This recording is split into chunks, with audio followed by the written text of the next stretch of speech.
Okay, so this is Chapter 5, Algebraic Expressions. Lessons 6 and 7 are two separate lessons that we're going to teach all together in the same video. And the reason for that is in Lesson 6, we're adding linear expressions. In Lesson 7, we are subtracting linear expressions. Doing these two lessons together gives us a chance to see how these two processes are similar and how they are different. So let's get started. First, we'll start with a little bit of vocabulary. And our vocab is the term linear expression. And a linear expression is an algebraic expression in which each term is raised to the first power. Basically, it's every expression we've done so far in Chapter 5. And it just means that our variables do not have exponents like 2 or 3 or 4 or 5 or anything bigger than that. Our variables are all just first power variables. So here's an example.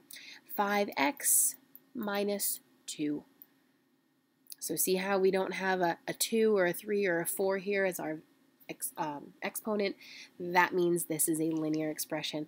Another example would be maybe 10a plus 6b minus c. So again, all of our variables raised to the first power.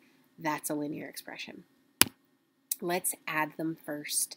So here we're taking two linear expressions. Our first one is 5x plus 3y, and our second one is 9x minus 8y. And notice the parentheses around those expressions. We would, when we're taking these expressions, we want to put the parentheses around them. So let's say this is from a word problem and maybe somebody starts off with 5x plus 3y dollars and they earn 9x minus 8y more dollars. We would want to add those two quantities together and we'd want to put them in parentheses so that we are sure that we're keeping all of our signs and our properties correct for these linear expressions. Okay, so we always want to follow PEMDAS. We always want to be sure that we're doing things in accordance with the order of operations, right? And here they are. Please excuse my dear Aunt Sally, parentheses, exponents, multiplication and division, addition and subtraction. So we always want to be handling our parentheses first.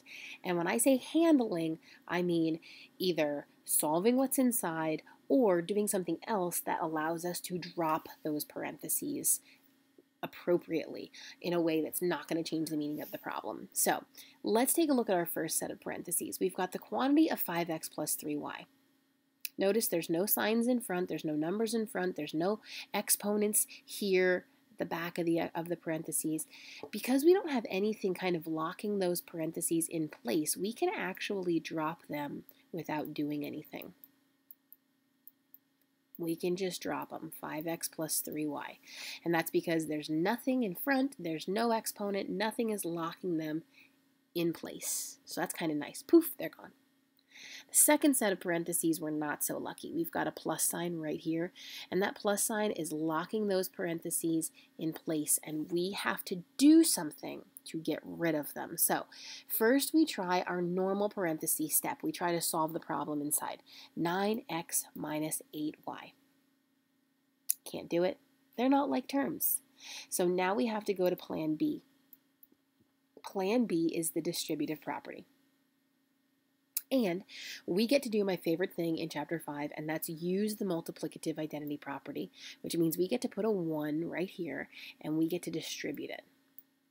Remember, multiplying by 1 does not change the value of that quantity. It just allows us to do a little bit of math, make sure all of our signs are good, and drop those parentheses. So we're taking a positive times a positive. That gets me a positive, so I'm going to put plus sign here.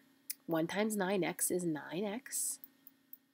A positive times a negative gets me a negative, so I'm going to put a minus sign here. And 1 times 8y is 8y. Okay? So, you're saying to me right now, Mrs. Shuck, why are you doing this? We got the exact same thing when we distributed that positive 1. Yes, I am 100% aware of that. The reason we're doing this really is more impacted when we do subtraction. So just sit tight. Wait till you see what this looks like when we do some subtracting, okay? All right. Now, we just simplify our expression the way we normally would. We get our like terms together. 5x plus 9x. Plus 3y minus 8y. Okay, like terms, 5x plus 9x is 14x. positive 3y minus 8y. I've got to add a line, change the sign. I get negative 5y. And I am simplified. So that's it. Let's see a subtraction problem. This is where that multiplicative identity property is going to be super important. So the quantity 8m minus 12n minus the quantity 16m minus 14n. Now let me start off by saying I don't like that these variables look like capital letters. That's just the font that I chose, and it was a poor choice. So make sure in your notes that you're writing lowercase variables for each of these, okay? So with this first quantity, there's nothing in front of it. There's no exponent here, so we can just drop those parentheses and write our 18m with correct lowercase variables, minus 12n with, again, lowercase variables. There we go. And now we have to invoke our multiplicative identity property and our distributive property in order to get rid of these parentheses here, because we cannot take 16m minus 4n. They're not like terms. So plan B, distribute that negative 1. This time, check this out, negative times a positive is a negative. 1 times 16m is 16m, so I changed the sign of the first term. And negative times a negative is a positive, so I put a plus sign here. 1 times 4n is 4n. So I changed the sign of both terms inside that set of parentheses. That's why it's extremely important for you to remember to distribute that negative 1. Okay, so now we can regroup 18m minus 16m minus 12n plus 4n. Like terms, 18m minus 16m is 2m. Negative 12n plus 4n, a negative, more negatives than positives. That means we're going to get a negative number. And if we make 0 pairs, that is an 8n there. Okay, so 2m minus 8n is our final answer. Let's see one last example, a word problem. So we've got Ticketmaster. They charge $48 per concert ticket plus a one-time processing fee of $4.50. StubHub, they charge $43 per concert ticket plus a $6.95 one-time fee. How much more expensive is Ticketmaster than StubHub? So I see questions all the time about like this. 7th graders know that if we're talking about how much more expensive one is than the other, we know it's a subtraction problem. But 7th graders tend to put them in the wrong order. So let's talk about a helping step to get us there. So the helping step is this. First things first, I want to set up the problem according to the question. The question says, how much more expensive is Ticketmaster than StubHub? So I want to take Ticketmaster and I want to subtract StubHub. So that little teeny tiny step right there is very helpful to me because it gets my terms in the correct order in the subtraction problem.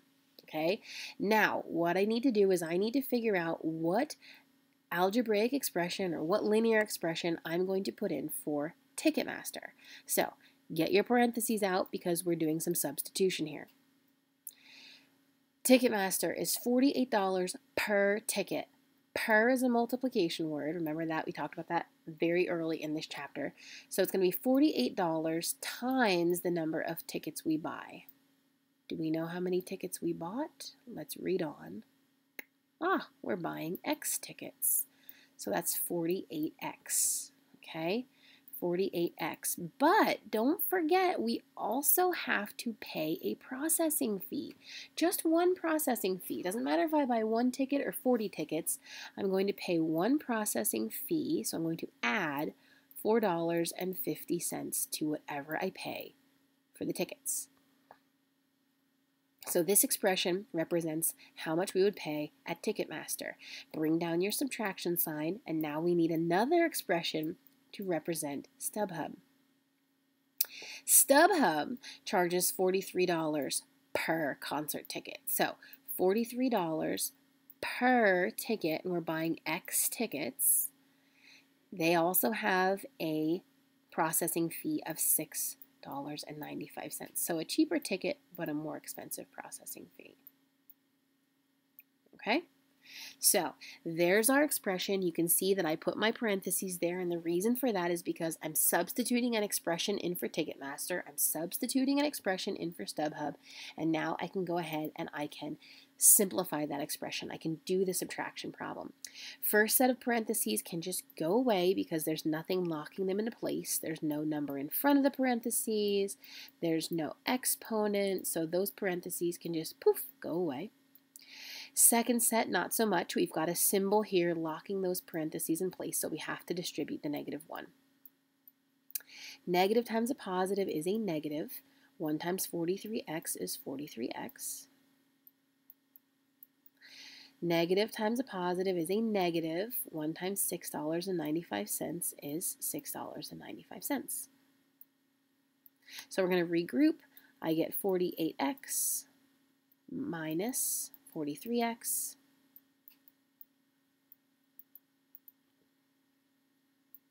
plus 450 minus 695. Like terms, 48x minus 43x is 5x.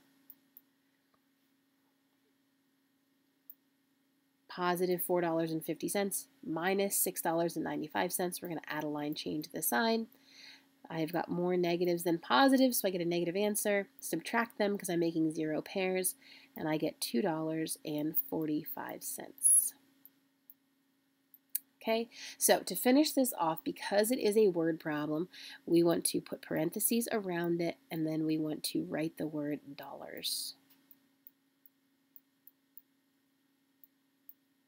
Because Ticketmaster is 5x minus $2.49, or 5x minus $2.45 more expensive than StubHub. Okay, we will do more like this in class and in your practice problems. Please go ahead and do those now.